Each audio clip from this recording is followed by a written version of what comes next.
Hello, good evening, and welcome everyone to the TNT Show. I'm John Drummond, and I'll be your host for the next 60 minutes. Now, you know, it's been another great day for British democracy. I gather in the most recent news that Michael Gove, who of course is the epitome of probity, has been found to be funneling COVID-assigned money to fund union polling instead. Now, if recent experience is any guide, you shouldn't look for any form of apology or any action to try and recover the monies. Presumably that money is now gone. Thanks for joining us this evening. Tonight, we are talking to Laura Moodie. Laura is here to talk about her life and the Scottish Green Party. Now, Laura is the first Green candidate we've had on the show. So this is really, you know, we're breaking ground here. So if you have questions about Scottish Greens, if you've got questions about coalitions in Scottish Parliament, any of a whole range of things, then please get your questions in. You know how to do that, I hope, but let me please remind you, if I could take 2 seconds, which is you can go to the What's On Guide at whatsonguide.scot and you can submit your questions there. But there's all sorts of other media that you could use to send us your questions, and we'll try and answer as many as we can. And we've got 60 minutes, so that gives us a chance for you watching and listening tonight to give us your questions, and we'll try and cover as many as we possibly can. So TNT, it stands for The Nation Talks, and tonight The Nation talks to Laura Moodie. Now, Laura, how are you coping with the pandemic? We've had a pretty good pandemic, all things considered. I'm a smallholder, so we were at home an awful lot, looking after the land, and I've got 4 children. So the biggest change for us was obviously the homeschooling element. They're quite spread out in age. So we had somebody doing secondary, 2 in primary, 1 at nursery age to keep an eye on. I also changed jobs in the middle of the pandemic, which I don't recommend, although actually it did go much more smoothly than I feared it might. So that was interesting. And then, of course, ran for election. And it was a very different sort of election to the ones I'd done before. But it was really interesting. And one of the joys, I was standing across the south of Scotland region. So one of the joys was that there was a lot less time spent behind the wheel of a car, but a lot more time sat in front of a computer screen. Yeah. So how did you find that whole experience? Because you have the unenviable record of having the only person not to be elected, but with the greatest vote, in fact. Is that the case? Yes, I think so. I think I've got more votes than anyone else and yet failed to get elected. You know, this is the most that you get without getting elected. So I think very strange. I think if someone had told me in January that I was going to get 18,900 votes, I would have been absolutely delighted, and planning how I was going to get to Edinburgh. and as it happened, that wasn't enough to get us over the line. We missed out by, I think it was 115 votes in the end. Which was really hard when all of the other regions obviously elected MSP or 2 MSPs in the case of Lothians. So we're the only region without a Green MSP, sadly, but it was still a massive boost, a huge increase in our votes, definitely the biggest and the best campaign we'd run. So there's a lot to take out of it, but obviously hard not to be disappointed when we came that close. I'll bet. Did you, I mean, obviously it's a very odd campaign, as you say, sitting at a television screen instead of actually being in front of the electorate, where you can actually make your point, you can listen to others, you can respond to others. It's a sort of odd, it seems to be an odd situation to be in, and maybe favour some people rather than others, or some groups rather than others. What was your experience of this, the vote for the constituency and the vote for the list? How well did you think people actually understood that? I think people are getting better at understanding it. I think the challenge is in Scotland particularly that every time we go to the polls, we have a slightly different system. So it's different for the council elections, it's different for general elections, it's different for European elections and Scottish Parliament elections. So I think it's always challenging for people, even at this stage when we seem to have quite a lot of elections going on, to always get their head around what's different every time. And I think this time round as well, the length of that second ballot paper, I think a lot of people were not prepared for that. And, if they were in a rush or had been queuing because of the COVID situation, I think a lot of people sort of struggled to make head nor tail of it. And I think it was generally a lot easier just to tick the same box on each paper and that kind of thing. But people are definitely getting around and getting there with their knowledge of the system. But it's always hard, especially when you've just got to change your messaging for every election effectively. What's your take on, some people have said, look, this is one of they say the unfortunate things about the proportional system is that people game the system. What's your sense of that? Do you think people are out there gaming the system? No, and one of the joys of the proportional system is actually it's much harder to game than a straight first past the post system. Actually, tactical voting is what first past the post winds up at, because everybody knows there are safe seats. There quite often there's a 2-horse race, and it makes it very, very difficult for anybody to make a breakthrough. Whereas with a proportional system, it is proportional. So what you end up with is roughly how people vote, and so it's much harder to make that change. And I think what's been interesting is I think certain people almost believed their own hype certainly about the Green Party. There was this notion that the Greens were only getting elected by second choices from other parties or were a tactical vote. And the reality is actually the opposite is true. We have over a long time built up our voters and our support. We have councillors across the country now as well. And the people who are voting Green because they believe in green politics, but they don't always get the chance to vote Green, either because we're not on the ballot or because they know that it's going to be very difficult for us to get over the line. So at the Scottish Parliament elections and at the European elections, to an extent, you could see that people were able to vote Green, knowing their vote would count, and accordingly we got much higher vote shares. Yeah, well, it is interesting. It just does seem to me that people are beginning to understand the system better. I think it's a crying shame that the UK parliamentary elections don't reflect that proportional viewpoint, because I think it perhaps brings the whole of democracy into discredit, because people feel that, for example, if 5 people stand in a constituency, the person who wins gets 1 vote more than the person who comes second. But the huge mass of people in that community, in that constituency, may be wholly opposed to the person who becomes an MP. Absolutely, and you can often have MPs, or even the majority of MPs at times have been not elected on a majority themselves, as it were. They've not got over 50% of the vote locally. And I think as well, looking in a wider global European context, first past the post is a very strange system. Certainly in a European context, proportional systems are much more commonplace, and because they're fairer, and it is very archaic to still use a first past the post system, and it excludes a lot of people, and that's why you see such relatively low turnouts in elections, because a lot of people know their vote won't count, so they don't vote at all. Here's a question that we've got from John Paul Warrenlow, who says, do you think that the environment really matters to the UK government when it's busy picking fights with Russia in the Black Sea?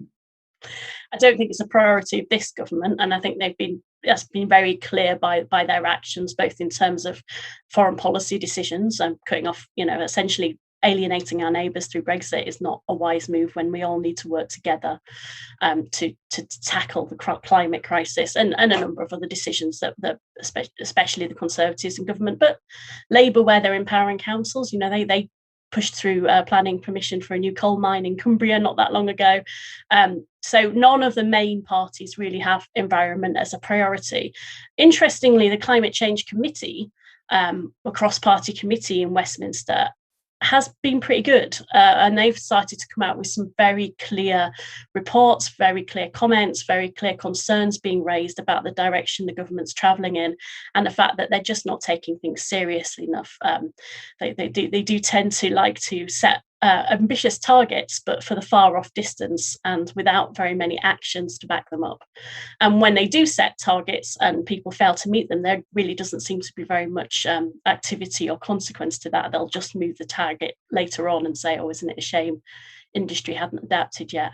So, it's not a priority for the main political parties. It's going to have to start to be, and I've been heartened certainly by Joe Biden's stance, the US president. He's made it very clear that that's going to be his geopolitical priority, and I think other countries are going to have to start upping their game to meet that.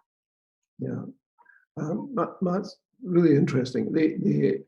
And what do you feel about picking fights with Russia in the Black Sea? Never wise to pick fights with anyone. The Green Party is built on 4 core beliefs, and one of those is peace and non-violence. We're a party that supports diplomacy and working together, and always a last resort. I don't think Boris Johnson and the cabinet in general's mentality is one of working together and peace building and collaboration and cooperation. It is very much an antagonistic, bully boy kind of attitude to all aspects of policy, and that goes through, and it's not a wise thing to do. We don't need to go around the world picking fights. We've got quite enough on our plate as it is, and the world needs to really be pulling together for the massive global effort it's going to take to tackle the climate crisis. Yeah. I do wonder too that taking on somebody when you've got 39 major ships of war and they have 299 is just one of Yeah, we're not the military superpower we perhaps once were a very long time ago, but then that's not necessarily any bad thing. Stephen Kelly is asking about the Australia deal. Mm-hmm. Yeah, very worrying. you must feel strongly about this. He's asking, do you think we can ban poor quality Australian foodstuffs and avoid environmental damage? He says, is there anything in Scots law that would allow the Scottish Parliament, if it were so disposed, to do so? I don't think there is, in terms of because trade deals are set at the UK level. There's very little I think the Scottish government can really do to bypass that. What we could do is look at a new agriculture bill that supports our farmers to better compete and better produce food, but it's going to be very difficult to prevent things coming in from Australia with the new trade deal signed. And I think it's very worrying in terms of, this is the first of what is likely to be many trade deals negotiated. And it's very concerning that the example this sets of what they're prepared to trade away. And I know a lot of farmers, I live in a big farming agricultural area, deeply worried about the impact that it could potentially have on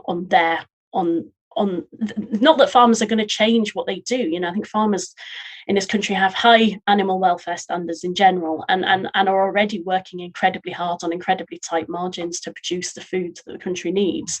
That's not going to change, but we have just made their lives harder if things with much lower standards, much lower welfare standards are enabled to cheaply come into this country. There is a risk that those fill the shelves, and consumers are left, as they often are, making very difficult decisions. And it's up to government to be at that level where they make sure that the consumers' choices always enable them to make an environmental choice and a healthy choice as cheaply and easily as possible. And if government's not doing that, then they can't just shrug their shoulders and leave it up to consumers to decide, because consumers, everybody's going to be struggling with a tight budget post-pandemic. Yeah, well, we could soon end up with a dreaded chlorinated chicken if we're not careful. But it does seem to me, looking at the situation from a little bit of a distance, because I'm not a farmer, and I know some farmers, but not terribly well. I wouldn't consider myself any sort of expert on farming. But a lot of the farmers I know have traditionally voted Conservative. And I wonder what they must be thinking now. when they see what is happening to the farming industry, if I can call it that, where we do seem to be on a slippery slope. We do seem to be heading towards an environment where low quality is preferred to local produce. And that seems to me to be completely unacceptable. I mean, first of all, it's prejudicial to the local producers, as if that weren't bad enough. But then to say to people who might be, on a limited budget, but that's okay, here's some dreadful stuff from elsewhere. You don't have to feed your family quality food anymore. We can give you cheap food. We can stick this on the supermarket shelves. And, never mind the quality, feel the width. I mean, it just sounds awful to me. And farmers are already dealing with the impact of Brexit as well, which has harmed their industry and their trade. A farm down the road from me has had to stop sending cheese packets to Northern Ireland because the customs declarations forms were just too complex and too detailed for them to do without taking on an extra employee. I mean, that's just bonkers. So I think it is very concerning that both in Brexit and in this trade deal, the needs of farmers and the farming community does seem to have just been ignored.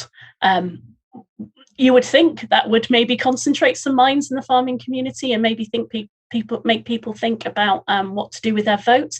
But I'm a big believer that you have to go out there and win votes. So it's not just about them feeling let down by a political party. It's also the job of other political parties to show them what they can do to support them and what they would do differently.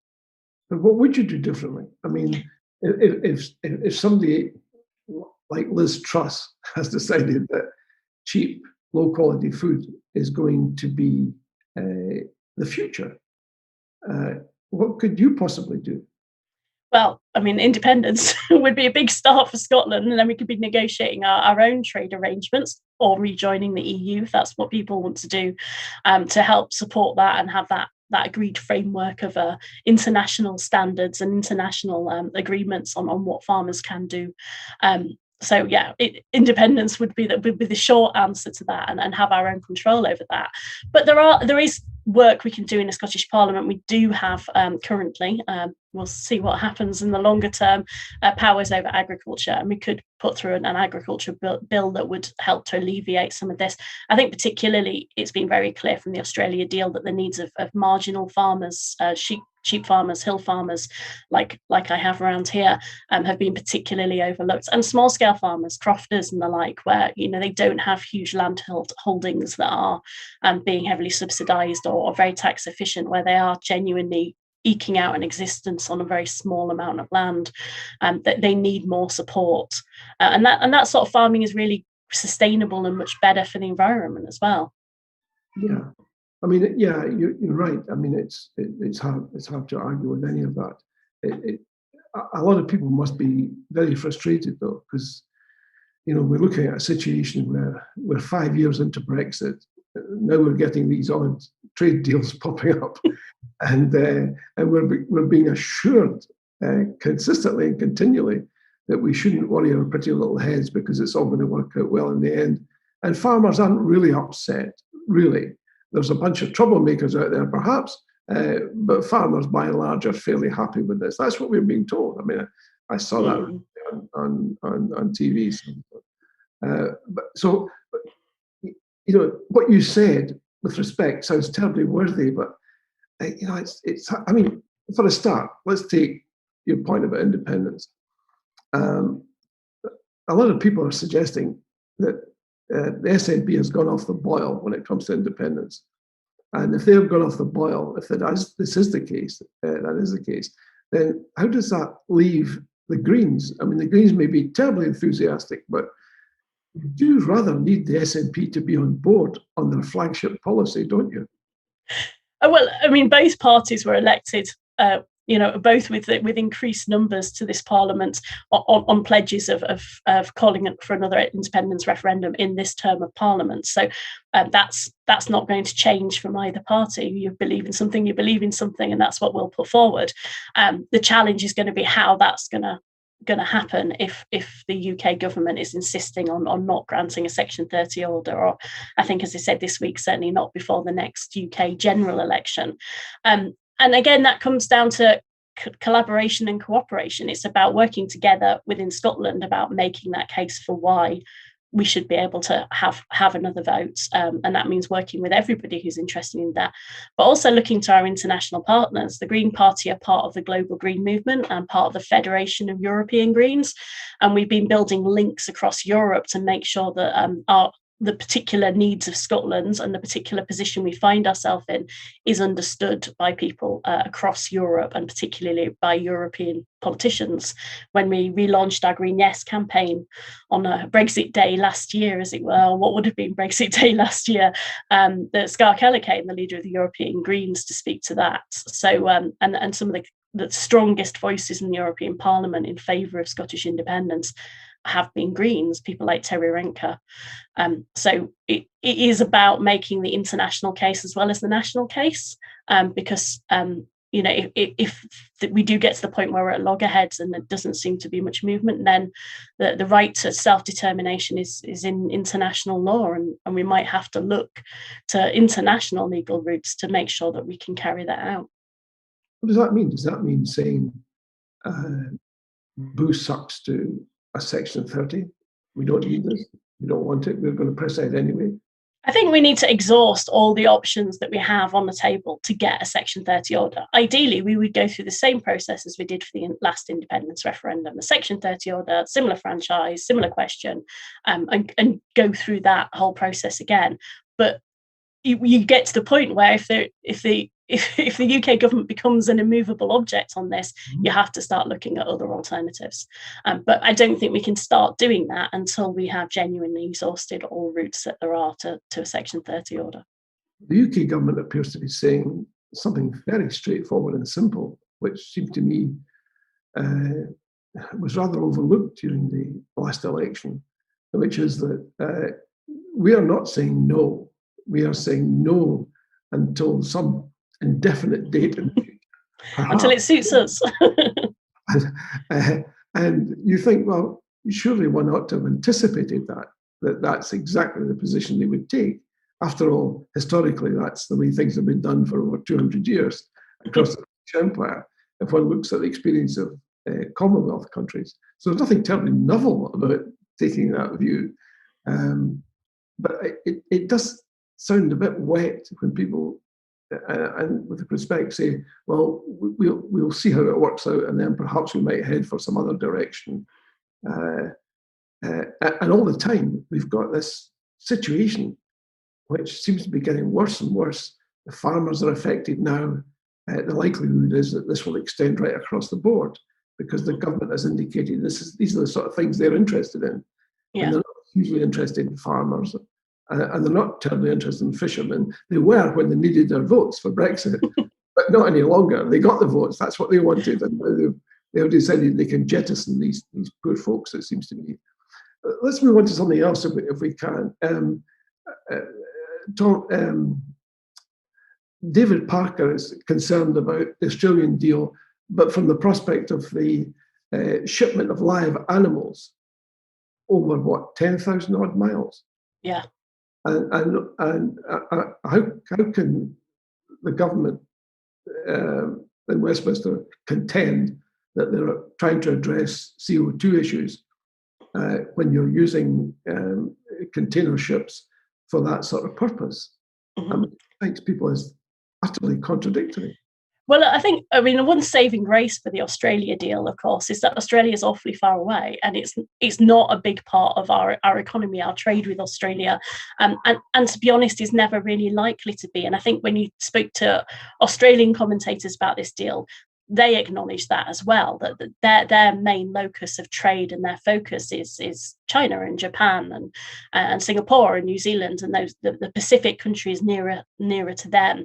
This isn't a big element of their trade. It's not a big element of our trade. And yeah, thank goodness, because if we were seriously trying to send regular shipments between the two countries, or increase dramatically the shipments between the two countries, not only would that be a bit of an environmental disaster in terms of the CO2 in shipping and flights, because obviously a lot of fresh produce from Australia flies here because it would take too long to come by boat.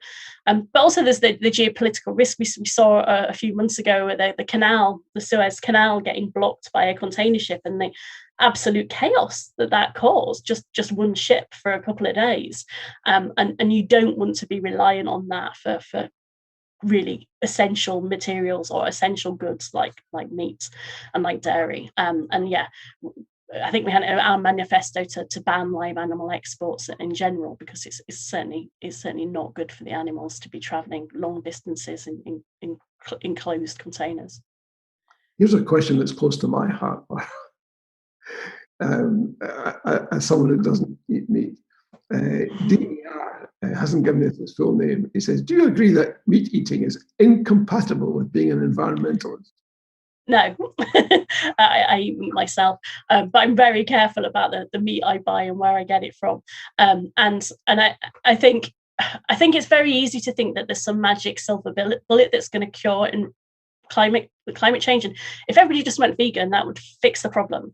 And yes, everybody should be eating much more plant-based diet, and much more vegetables, much more mixed diet. All great, but we also need to deal with the reality of people's lived experience. And I think especially in Scotland could not sustain its own population just through fruit and vegetables, because our land quality is not there for large-scale arable. We would have to import a huge amount more food in order to do that. Whereas an awful lot of Scottish land, especially near me, is quite marginal, and so you can grow sheep on pasture, on land that wouldn't be suitable for growing vegetables. So I think there's a mix, and I've got lots of friends who are vegetarian and vegan, and all power to them. I think it's a great choice, and it can be a much more sustainable way of eating if you're comparing it to sort of your sort of kebab shop meat type fare. But I don't think it's the only way, and I think you can definitely be an environmentalist and eat meat, because I am one. A slightly different tack now, if I may. What's your feeling about the Greens accepting ministerial posts? If that is a genuine notion, it's not just some figment of the media. But assuming that this has been a proper offer by the SNP administration, how do you feel about your Green colleagues taking up ministerial posts? Well, there's no offers on the table as yet. We're at very early stages in these formal talks and negotiations, and we're talking about political cooperation deal rather than a coalition. How do you feel about the principle of it? Well, we're a party that believes in political cooperation and collaboration. We're a party that believes in working together. And I think you've seen that through our record in Parliament, that we've always tried to work constructively and to work with other parties, and to get as much as we can of our manifesto through. But where we can find common ground with other parties, we will absolutely do that. So I want to see more of that. If a formal cooperation agreement enables us to deliver more of our manifesto than our 7 MSPs would in the chamber through the next parliamentary session, then that's a good thing. But we will have to sit and wait and see what actually comes out of the negotiations. So far, we've obviously got the views of our members. We've got the political cooperation working group together that's going to lead the negotiations, and we've got a sort of long list of areas where both us and the SNP are happy to discuss things, and we'll see where the talks go and what level of agreement is agreed to. But political cooperation is quite a big spectrum. It could be something like in New Zealand, where there's ministerial positions and agreements on certain areas. But as in New Zealand, they also don't agree on everything. So they do oppose in areas where they have differing views and vote against the government. So I think if we can do a combination and we can get a deal that gets some of the manifesto commitments through, I think especially on climate and the environment, where we know time is really running out, then hopefully that will be something that the electorate will be as happy with as where we are. Yeah, I think most people would agree with pretty much everything you said, because they probably look at the experience of the Lib Dems when they got into bed, if I can use that term, with the Conservatives to form a coalition. And it did them no good in the end, because they ended up having to sign up for policies like, for example, on tuition fees, which were an anathema. In fact, their leader had said prior to the election over my dead body, and then gave that up for a ministerial mondale. That is a real danger, one would think, based on that precedent. Oh yeah, absolutely. I mean, I don't think anyone's going into these negotiations without bearing that in mind, bearing what's happened in Ireland with the Irish Greens in mind as well. I would say cooperation is different to coalition. So we wouldn't be in government, and we would be able to oppose certain areas. And there are obviously areas where our policies and the SNP's policies are very different. But I think there are some areas where we can definitely work together, and some areas I'm sure where we've probably got better policies than them, and it'll be quite handy for them to use our policy and say, oh, well, look what the Greens made us do. So you would, in fact, draw a clear distinction between being in government and being influential. Yes, so the government has been formed. Certainly, after the election, the Scottish government is in. It's an SNP government. So these talks are about cooperation, not a coalition. And in a coalition, you are part of the government. Yeah, and you have ministerial jobs. Yeah, you could get junior ministerial posts through a cooperation agreement, but it wouldn't be a cabinet position, for example. It wouldn't be a cabinet position. Oh, I see. Okay, that I suppose gives you a little bit of distance, which it seems to me is going to be necessary. Otherwise, you become incorporated. Yeah, and it would be very hard to see how we could agree, certainly on some areas of policy where we are very, very different, but, it would be hard to see how we could possibly come to an agreement that, well, certainly in our case, the Greens are a very grassroots democratic party. So whatever deal we come up with, the party will have to approve first.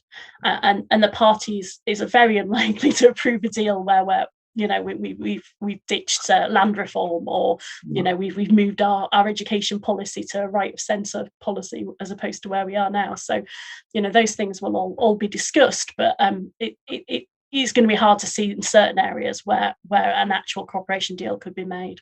Yeah, we've talked to a lot of people in the programme, educationalists and people who want to see change in the educational system in Scotland, and several have argued very coherently and cogently, it seems to me, in favour of starting school at 6. I.e., not that there wouldn't be kindergartens, not that there wouldn't be other facilities for children, but formal education. A lot of people believe, they say increasingly, others believe too, that Scotland should follow the Finnish example, which is for children to start at 6.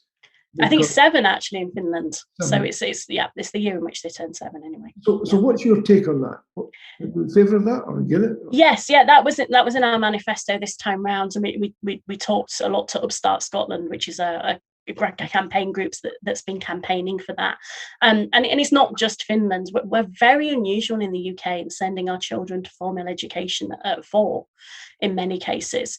Scotland for a long time has sort of been much more flexible in terms of deferrals. I deferred my youngest daughter because she's a February birthday, so she's not starting primary until she's 5.5. Whereas my nephews in England, my sister had to fight really hard to keep her younger one, to give him an extra year. They both August birthdays, so they literally had just turned 4, and then were expected to sit for 6 hours a day around a desk in a classroom, which is just absurd. So certainly in terms of the international standards and international best practice, starting formal schooling later and having much more emphasis on learning through play and outdoor learning in the early years is generally considered to be the best approach, and we think that's what Scotland should be aiming for. Yeah, that's interesting. We've had Upstart on the programme, so that echoes very much their view. A question from Charles Smith. He says, what would your priority subject topic be for discussion in a citizens' assembly? That's a very timely question, because tomorrow the Climate Citizens Assembly in Scotland is laying its proposals before Parliament, I believe. And I was the Green Party's representative on the steering group behind the Climate Citizens Assembly in Scotland. That came about through an amendment that the Greens put in the last climate bill. So I'm a big fan of citizens' assemblies and more participatory democracy generally. And obviously, with climate having been done, as it were, I think the next obvious place for a citizens' assembly would be constitutional affairs. I think especially if we were to have another independence referendum and vote for independence, I think that has to be something that would happen in that interim period, where we get people together, get citizens together to talk about how we want Scotland to be, and how we want it to look, and how we want it to prioritise its government, because we will be essentially building a new country from scratch, and it's really important that people's voices are heard in that. So I'm quite a fan of the Citizens' Assembly process. I think it's been, certainly my experience from the Climate Citizens' Assembly has been really, really fantastic, and the report makes it clear that a lot of the Assembly members got a huge amount out of the process as well. So you would like to see what, a written constitution? I would like to see a written constitution, yes. Yeah. Why?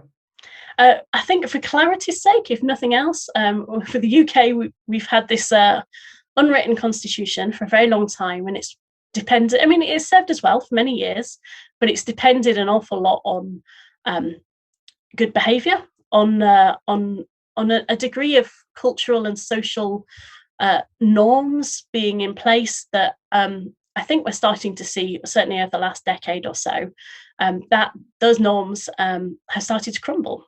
And we've really seen the Constitution pushed to the edge, really. It's never really coped with devolution. It wasn't really designed for that kind of setup, so it doesn't really make sense in a devolved government context anyway.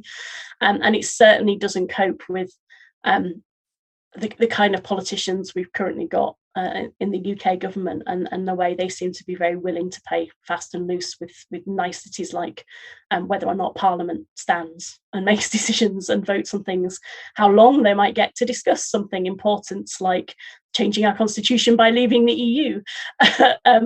So I think a written constitution that everybody has a part in creating, I think would be a really great building block for creating a better nation and a fairer nation.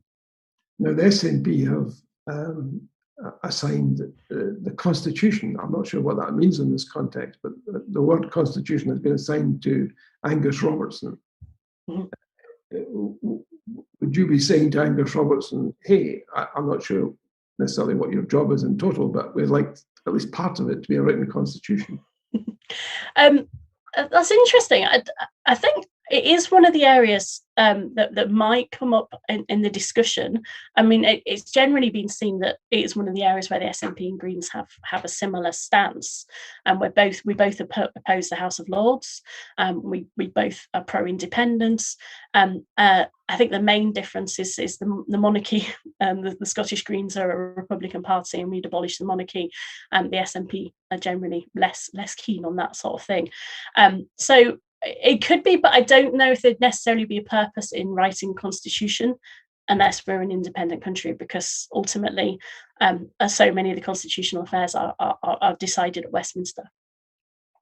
But don't you think it might be helpful to people who are swithering over the whole idea of, for example, somebody that might be thinking, I like the Greens. They might be saying, I love the Greens. But what I want to avoid at all costs is a simple repetition of what happens at Westminster with all the bad practice that you've just outlined. Mm-hmm. Upon independence, with no guarantees that my human rights, for example, would be protected, because there would be nothing in place. Say, for example, independence, which you say would be a good thing, were to happen tomorrow morning. Absent a written constitution, we'd be in the same position as we are with Boris Johnson right now, surely. Well, you'd have to start from scratch. I mean, you would have to, that's the thing, isn't it? If you didn't have one, you would have to invent one. And that would have to happen. But obviously, in the event of an independence, say, referendum, there's going to be a period between the vote and the outcome and the actual Independence Day, as there was with the Brexit process, say.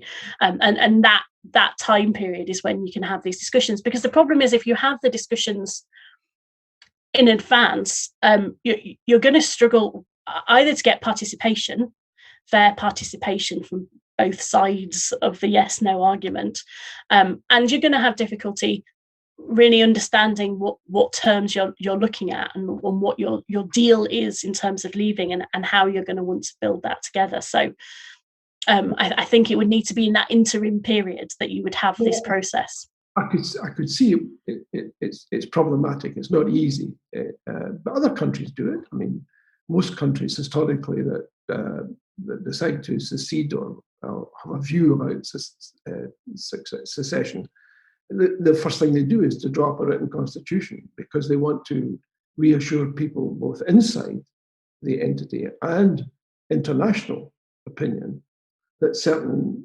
moral standards will be upheld in this putative new state. It seems a little bit cavalier to say, well, we'll just leave it. It's one of these things we have to take care of. But it is one thing, I mean, and this is the really interesting thing with the Climate Citizens Assembly, that what was really important was the people participating in that were genuinely reflective of Scottish society. And that included climate change deniers, as well as people at the other end of the spectrum like me, who are very keen on the environment and aware of the climate crisis. And that's the problem you're going to have, that I think any constitution can't just be handed down from on high. It can't just be written by constitutional lawyers and politicians. It has to be something that is created by the people of Scotland, and it has to be all of the people of Scotland have to be represented in that. And my fear is that if you run that process prior to there being a decision on whether or not we're going to be independent, that you would have people not participating who need to be there. You know, if we're going to make a success of an independent Scotland, we have to bring everybody with us, and that includes people who don't agree with an independent Scotland, because we have to find a way forward together. Thank you for that. That's very helpful. Thomas MacArthur says, Scotland needs to go hydrogen cars and buses. What do you think? I have misgivings about hydrogen. So there's three main sorts of hydrogen. There's green hydrogen, which is good. There's blue hydrogen, and there's grey hydrogen. And there's lots of lobbying coming for the grey hydrogen. And the reason for that is simple. It's because it's made by using natural gas. So the oil and gas sector know their time is running out, and they're looking at other opportunities. And this is a good wheeze for them to say, oh, well, we'll just do hydrogen instead. It's fine. But it's not. It still is polluting. It still involves natural gas extraction and use. Green hydrogen is much better, but the problem is it's going to be very hard to scale up in the time that we have. And I know there's been a lot of talk of sort of essentially replacing natural gas with hydrogen so we can all keep using our gas boilers and things. The problem is that hydrogen is awfully burny. It's very unstable and it's very dangerous. And I am not convinced our pipe network would cope with such a switch. So I think it's one of these things, it sounds really good and exciting. And it's one of these technical silver bullets that people like to think we can all just keep carrying on living as we have been so far if we can just do carbon capture and storage and hydrogen. And our lives don't need to change at all. And the reality is that those kind of big tech, big investment solutions to the climate crisis are not the solutions to the climate crisis. They're too expensive, they're too centralized. We need, the solutions to the climate crisis already exist. You know, we already have electricity for cars and buses. We already have, cycling. We already have trees. We have the tools there, and they're much more easy to replicate in local communities and to scale up in local communities and on the individual level than these big investment projects in the likes of carbon capture and storage and hydrogen. So I'm very skeptical about it. It might end up being part of the solution. One thing I've been quite following with interest is hydrogen trains. In Germany, they've got some hydrogen fuel cell trains, which are a good solution for those lines that can't be electrified. But I think beyond that, in terms of domestic use and in terms of standard cars and regular buses, I'm a bit more sceptical about their scalability and their affordability in the time that we have. Yeah, thanks for that. You mentioned Germany there. Mm-hmm. I gather the Greens are doing rather well in Germany. They are, yes, polling very well, and a big change over the last few years. Yeah, real increase in the votes. It's been really interesting to watch and see them develop. And obviously we're in contact with German Greens through our membership of the Federation of European Greens. I would say their political positioning is slightly different to ours, where we're probably more to the left than the German Greens, but then generally Germany is much more of a sort of centrist, right of centre kind of country. But yeah, it's been really interesting seeing how they've grown. And I think what intrigues me is the Greens generally tend to be quite a likable party. Most people don't find us offensive. They quite like us, but they're not actually sure we've got what it takes. And that's the trick the German Greens seem to have kind of pulled off in the last few years. They've got enough councils, enough mayors, enough local government, and Germany does have genuinely local government, unlike Scotland, so this is possible. They've built up credibility, and they've built up a reputation for competence and capability. And that's really what seems to have changed things for them in the polls, that suddenly everybody's gone, actually, we care about the environment. These are the parties with the answer. And we trust that they will be able to deliver. Where are they running just now? Are they running number 2? I think the last poll I saw, they had just edged ahead. I think because they had been sort of trending upwards in the polls, supporters of other parties more to the left had sort of have started to change allegiance, thinking actually this is the chance to oust the CDU, who've obviously been in power with Angela Merkel for a very long time and really seem to not have any plan for what to do post Merkel. Very reminiscent in many ways of the Tory government post Thatcher. It's a very similar vibe of oh no, what do we do now? It's interesting to see in Germany what's going on. We've had a question about COP26. What's your take on COP26? Really looking forward to it, and I very much hope it does happen. I'm concerned that in the current climate, it's going to be difficult for the most affected people and places to contribute. And I'm concerned that if they are not there, if their voices are not in the room, they will be ignored. I think there's huge potential for COP26. We saw with the Paris climate agreements that the world sat up and took notice of climate and set great targets. And the problem now is, okay, we need to take those targets and we need to act. And so the COP26 is really going to be about the climate actions. What are all the world governments going to commit to do to act? And I think, again, with Joe Biden's presidency, there is a serious possibility now that there will be actual actions and big governments backing them up. So it's hugely exciting. I think it's going to be fascinating to see what happens, and I'm really glad this is happening in Scotland. I'm delighted that we have a Green presiding officer, or former Green presiding officer from the Scottish Parliament, who will represent us in part there. And there seems to be lots of things going along in the fringes. I'm hearing of all sorts of events and activities going on so that ordinary people in Scotland and local communities can participate. So I hope people can attend. I hope it goes ahead, and I hope it actually lives up to some of the expectations we have of it. And I hope everybody holds it to that. That's what we should all be lobbying for, that there are actions and not just warm words. It's interesting. Here's a slightly, we touched on this earlier, but obviously people would have a view on it. Thomas MacArthur is asking why the Greens don't do nearly as well in England as they do in Scotland. Is that simply because of proportional representation? Yeah, I could sum that up in 2 words: proportional representation. The Greens have been doing very well in England, certainly in the last 2 sort of council elections. In England, they do sort of council, local authority elections every 2 years, but different councils. So most people have a district council, and then they'll have their local council, and they have parish council, which are much more empowered. And in both the sort of last batches of council elections, the Greens have had a surge. They've really increased increase their numbers and making real inroads in Tory areas, not necessarily because they're a more right-wing party, although they probably are slightly to the right of the Scottish Greens, but because they've got a really strong reputation for localism. They tend to have really good, hardworking local people as representatives. So they are making the difference there. But yeah, at government level, at Westminster level, the first past the post system makes it incredibly hard. And the boundary commission changes that are being proposed are looking like making that even harder. Caroline Lucas is looking pretty unassailable, but finding the next person, finding the next seat for the Greens in England is incredibly hard, just because of first past the post. I mean, it seems to me you probably find yourself going head to head in England with, the Greens generally, with the Lib Dems, because that's where a lot of the disaffected major party vote goes. It goes to Lib Dems because it's a safe choice. Yeah.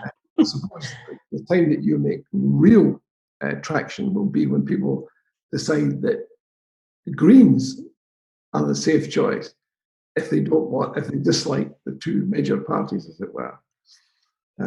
So in other words, you find yourself competing there. I mean, that happened in Scotland, but what's happened in the last election, it seems to me, is that the Lib Dems have slipped back.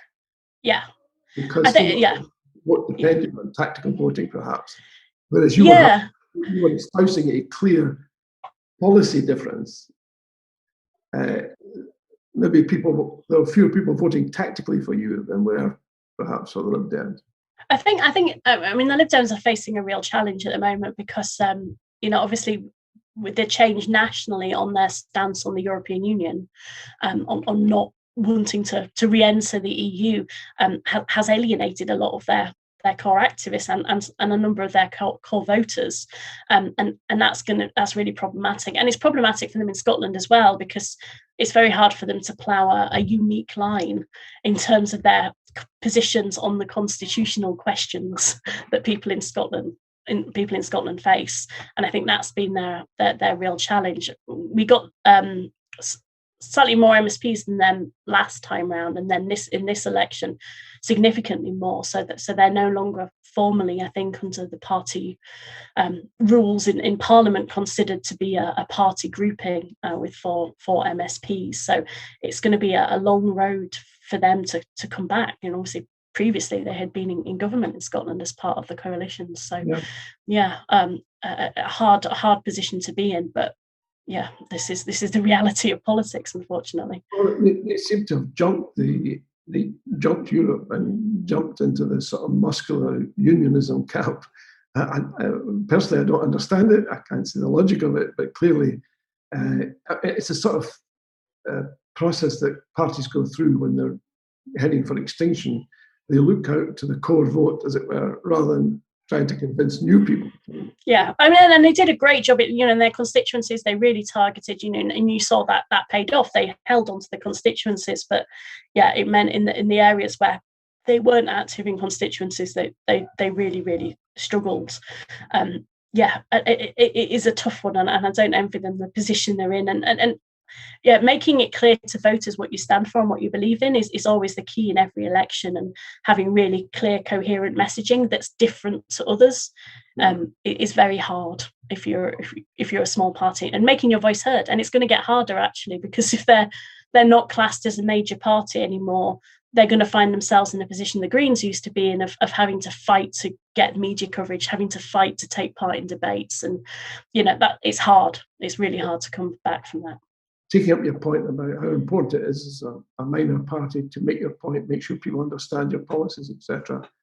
George Aitken has been in touch to say, I'm a bit shocked, but pleasantly surprised that the Greens stance on the monarchy.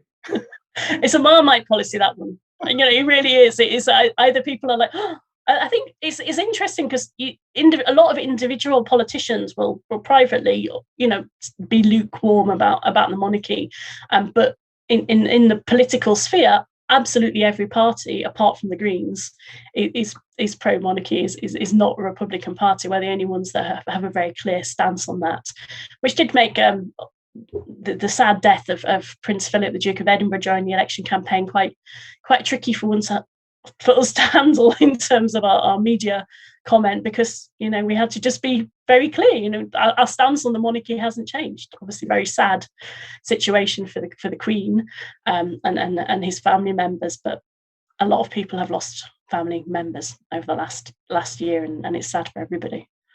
Well, you could argue that the whole point of political parties is to lead, not to follow. Yeah. We've had a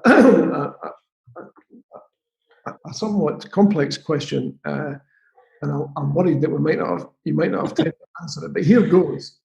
So please forgive me if I cut you off at some stage. It's not anything personal, it's just that we're running out of time here. The question is from Kevin. He's saying, Laura, Iceland uses natural hot spring water to keep roadways clear of ice and snow using underground pipes.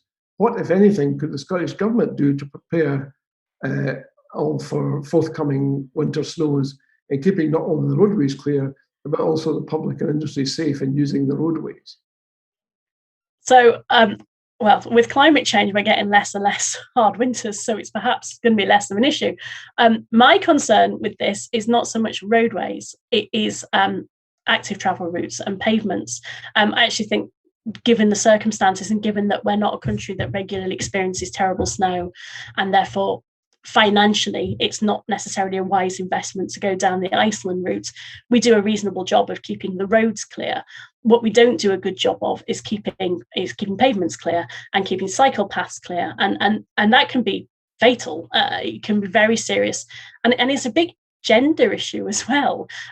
It makes it very hard for and it tends to be women, people doing the run to school and back, or older people going out getting their shopping on foot, and makes it very difficult to do all of that. So I'd like to see more investment and more focus on making sure that cycle paths and pathways are clear, as well as roads.